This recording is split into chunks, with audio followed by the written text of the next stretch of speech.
I'm Stephanie Vindet from the International Organization of Employers. I'm joined today by 6 young startup leaders making waves in the labor migration landscape. We organized 4 startup competitions in the past years as part of the Global Forum on Migration and Development, putting forward startups that are using technology to improve labor migration systems. With me today are some of our finalists whose work is helping to reshape the future of labor mobility. Jeff, I'd like to start with you. Can you please tell us how technology is being a game changer in the migration landscape? Sure. Nowadays, with so many different types of the modern technology, example like AI, it's kind of like replacing the work power. People find it so easy to build a team. One-person company become very efficient, low cost. With technology such as blockchain, making an organization that can run remotely, decentralized, the payment can go across the border, which much more easier, and you can also verify the source of it. So it's like increase the trust, but also saving costs and increase the speed. So I feel like nowadays people find out how to work along with the machine, with the technology. There's an important issue for us to take care. And how does your technology in your business, how does your technology help improve the system, the labor migration system? Yeah, so brief introduction, I'm the CEO of Truly Space. What we do is basically creating digital identity and verifiable credentials for people. So we help government, hospital, banks issue a trustable and verifiable credential. So you can imagine, like, no matter which country you're in, your certificate from that country can be easily verifiable in all the other countries in the world. So your driver license from Taiwan can be used in Japan. Your passport in Japan can be used in South Korea. Your credential of education diploma from Singapore can be used in the United States. So it's kind of like no more border, even though like the border is existing, but in the digital world, we can make it disappear by our technology. So I hear trust, verifying credentials, keywords here. Yep. Sam, how does your technology, how do you use technology to improve labor migration systems? Yeah, thank you, Stephanie. So with us, we do have open APIs that can easily be integrated in any solution that, think of it like any solution that is being designed for the migrants. We're able to give you an open API that will allow you to embed insurance onto your solution. So for instance, if you have a remittance app, for example, so while they are sending remittances back home, they can also insure their loved ones and even themselves, making them more resilient and also making their solution, whatever migrant solution that I provide in the technology migrant solution, to be more appealing, provide more value. And that's where we step in. Understand. So it's you're bringing the component of the remittances and the insurance into the remittances services, which is key for migrant workers and key for their development as well. So which brings me to a thought about the collaboration between employers, migrants, and the government. You refer to the embedding of insurances into remittances systems, which is key for migrant workers. And I'm sure, Andres, this speaks to you as you are moving blue collars from country A to country B. Tell us a little bit more about your solution. Yeah, the problem is when the blue collars are relocating, that most of the times we are jumping in some frauds, or the condition offered to them are not the one that were agreed before. So the idea is to create a platform which allows them to get to know better the conditions and learn more about employers. And based on employer branding strategies, we even teach employers how to be more attractive, because one of the things that we have to take in consideration is that there is a big market, and immigrants, certain categories of immigrants and migrants are selecting your country, your job, depending on what you need. So they're not desperate to come to exactly the offer that you're having. They are selecting. So we need to be able to and prepared to make our job offer and our companies and our conditions better and more attractive for them. There's a huge skills gap in various industries, including, as we talk about transitioning to low carbon economies, but also transitioning to the new technologies. And there's a huge skills gap that will need to be filled in by low skilled workers, but also by higher skilled workers. And I'm wondering, Andrew, what's your perspective when we talk about the global war for talent? How is now technology going to be a disruptor here? Yeah, thank you, Stephanie. Actually, when we talk about the war for talent, we usually forgot to see it from another side. We usually forgot the job seekers as well. So it's actually, we have war for talent, we have the war for a vacancy in the international scale. So I'll call it like the Olympic Games, where like people from hundreds of countries try to apply for one job, and that makes like recruiters so hard to pre-select them and even to reply to all. So in this case, it's more like the enough skills and tools to kind of even find this job. It's actually not so easy to find the jobs, and these days not every employer say that, hey, I'm open to hire people from outside of my country. So solutions like ours, like really key that me actually bring all this together. It's one place where you can find jobs that will open to hire skilled workers. At the same time, where skilled workers move outside the country, they have different criteria. And then if it's like a short-term work, you have specific criteria, but if it's more like year, 2, 10 years, you need to have a lot of information about the country where you move to. So it's kind of the content component. And then in our solution, we try to combine both jobs and kind of preparation and content component. And so you just said, bring us all together, and I would agree. We need to bring employers, workers together, migrant workers and communities, and also potentially talk to the governments. And I'm sure that you also have your own conversations with the governments to ensure that your technology can also be of support. So maybe Muhammad, to you, how does your solution help in this collaboration with the governments, and with the employers? Thank you, Stephanie. Generally, let's say if we consider the employment side, we can see it as a supply and demand. There is a demand and supply.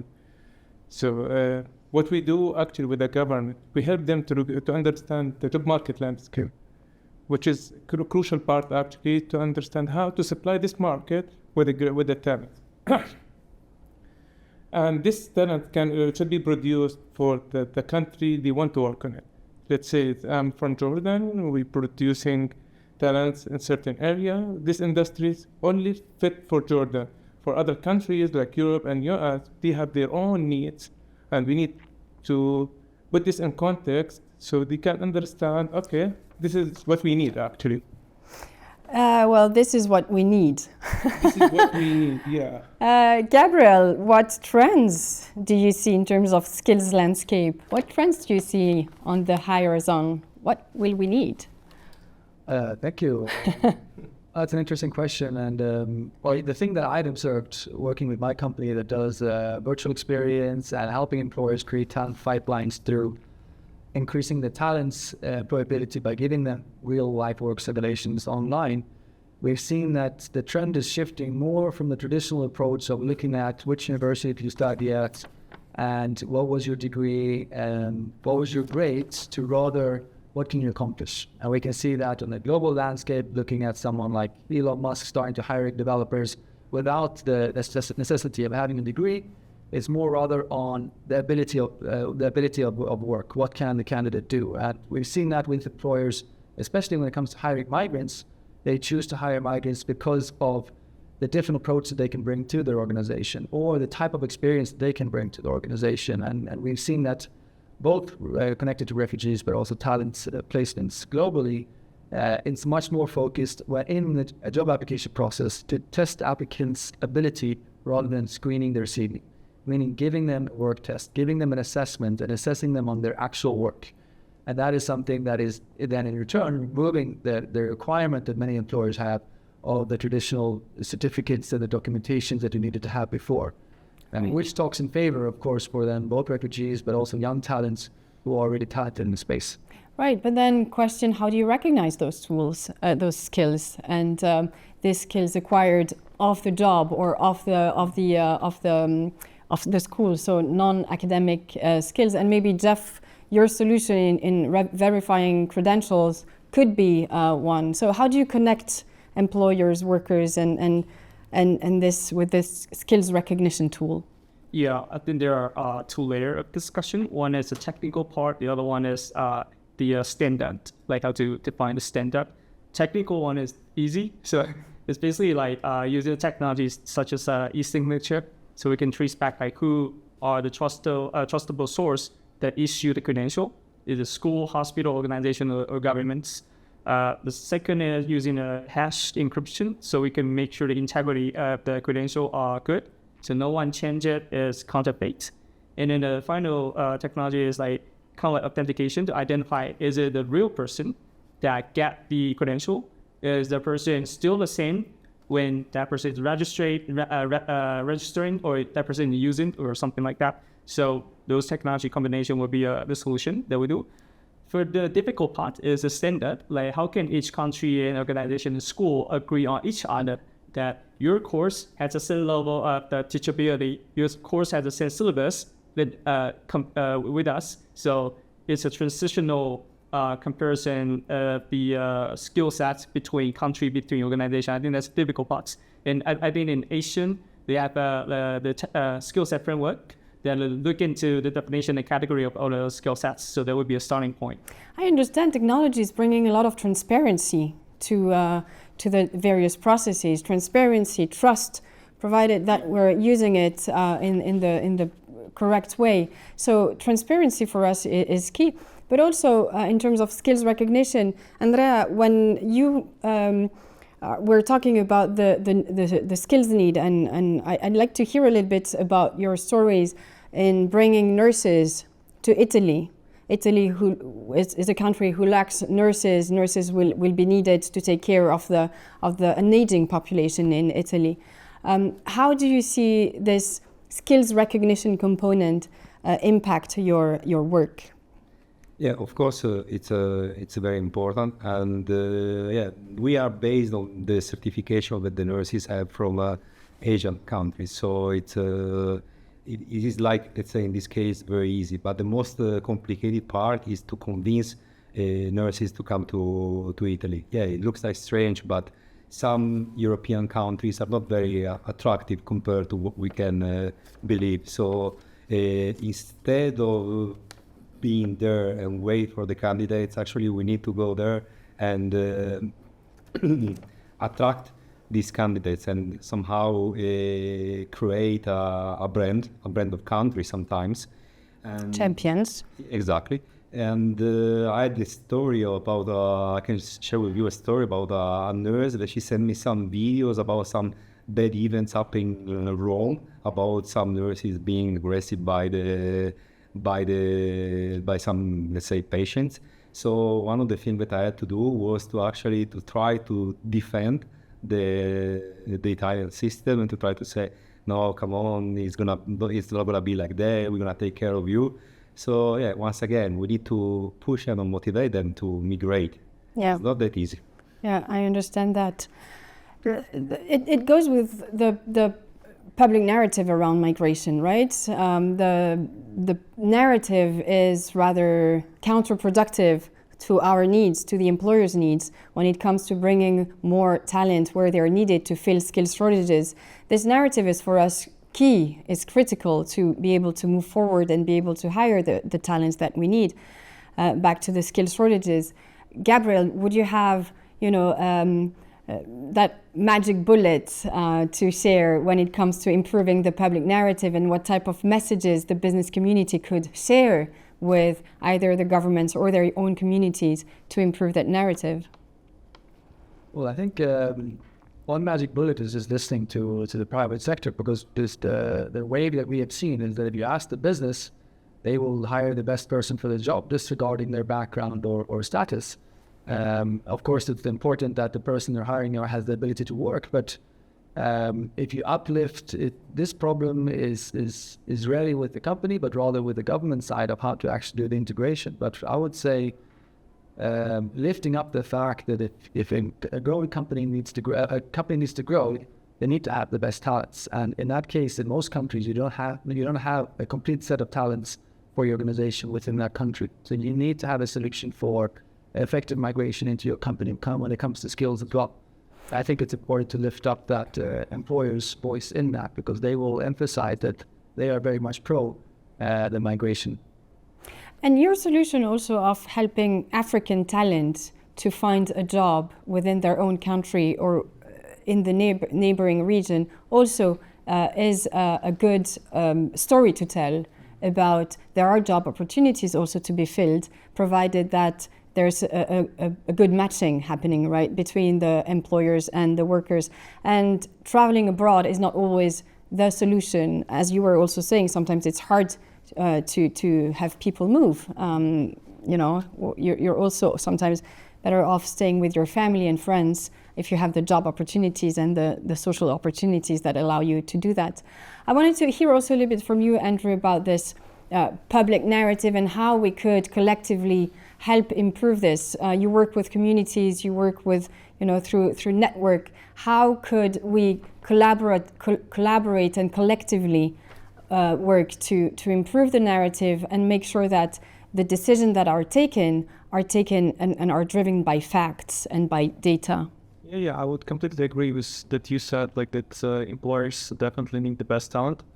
And the only thing sometimes they lack of information and clarity, if they're even allowed it, or like what's the process, how to hire people from outside their own country. So I guess it should be spread by different like channels. Even GFMD could be a good one with the local players on the market who show the example, for example, how they do it and show the best practices. Also, I would love to see more like government initiative to promote specific type of visas for specific skills and specific industries that struggle with the talent. So I guess, when we're going to do it like all together, then we can definitely make a change. Andrew, I just heard your one ask to the government to have visa channels for workers that are needed. Mohamed, can I ask you what would be your ask to the governments you're working in the markets you're working in, to improve the system? To partner with the private sector generally, to listen what the market needs. So we will not be like bureaucratic approach, we will be more into the market needs so we can grow efficiently without any restriction.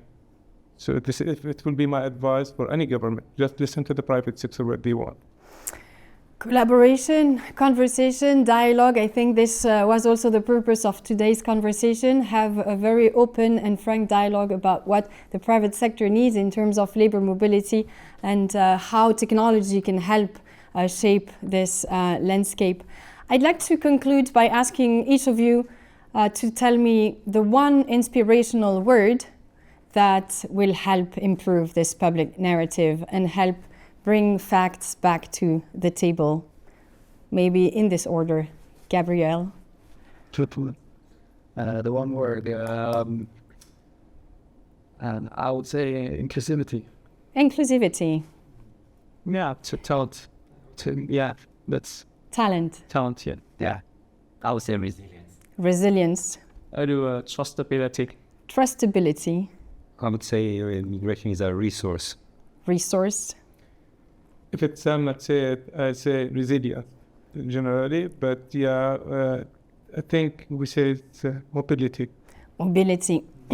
This will conclude our session. Thank you so much for joining us today. The conversation will continue. The dialogue continues within the GFMD, but really beyond. We need your voice at the table. We need the voice of the businesses at the table. My plea would be to continue engaging with your respective governments to make sure that you have also the enabling environment for you to be able to strive and to provide the tech solutions that are needed on the market.